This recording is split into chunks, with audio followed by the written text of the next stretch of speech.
So can I ask you a question? When did you first get into 3D printing? When did it first hit your radar, so to speak?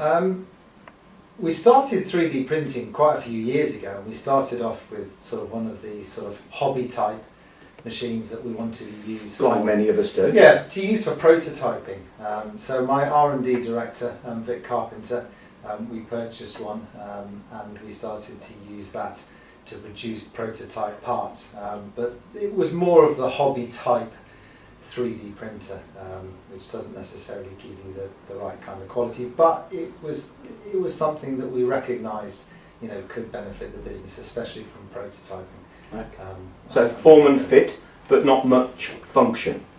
No, a bit like sort of masking tape things together, really. Yes. So it gave you an idea of what the part would look like, what you might be able to do with it, but you wouldn't necessarily use it as a production part.